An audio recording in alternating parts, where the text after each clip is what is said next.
Kamusta po mga kaibigan? Maligayang pagbalik po sa ating YouTube channel.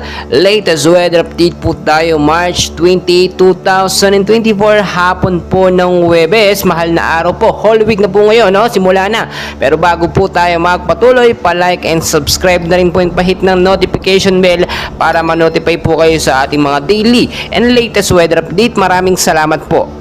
So mga kaibigan, simula na po ng mahal na araw, Holy Week na po, no? Mainit ang panahon pero it doesn't mean wala tayong sama ng panahon na babantayan sa ilang bahagi po ng ating bansa. So pangunahan ko na po kayo, wala pa naman tayong binabantayang bagyo, no? Or low pressure area sa loob po ng Philippine Area of Responsibility. At mukhang wala pong bagyong papasok pagkatapos o bago matapos po, no, etong buwan po ng Marso. Pero may hypnosis po tayo galing sa pag-asa na posibleng magpaulan, no, sa mga ilang bahagi po ng Luzon, Visayas at Mindanao, no?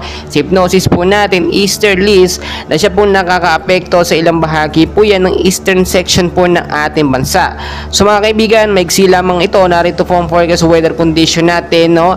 Sa area po ng Metro Manila, kasama na po dyan ang ilang bahagi po ng ating bansa. Maulap or posibleng maulap po na panahon ng maranasan sa ilang bahagi po ng Luzon, Visayas at Mindanao. Dahil po yan sa tinatawag natin na easterly at mga localized thunderstorm. Meron po yan posibleng isolated rain showers or thunderstorm pagdating sa gabi. Posibleng impact nito kung sakali po magkaroon ng biglaang malakas na pag-uulan, no, ay pagbabaha sa mababang lugar at landslide naman doon sa mga landslide prone area.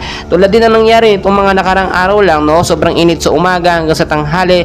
Pagdating po sa hapon, biglang bumuhos ang napakalakas na ulan sa ilang bahagi po yan ng Metro Manila, Luzon, Visayas at Mindanao. Yun po yung sinasabi natin na pinaghahandaan, no, yung biglaang pag-ulan. Lagi ko pong pinapaalala sa inyo mga kaibigan bago kayo umalis na inyong mga bahay, no, tignan mabuti ang lagay ng panahon, manood po ng balita, no, mga weather update, at ugaliin po magdala ng payong jacket, kapote. Panlaban po yan, hindi lamang sa sama ng panahon, kasama na po dyan ang mainit na panahon natin, mainit na araw. At eto na nga po, kahit mainit ng araw, minsan sa ilang bahagi ng ating bansa ay may mga pag-uulan. So mga kaibigan, marami pa tayong kaganapan. Patuloy ko po kayong update sa ating weather update, and please huwag kalimutan mag-like and subscribe. Maraming salamat.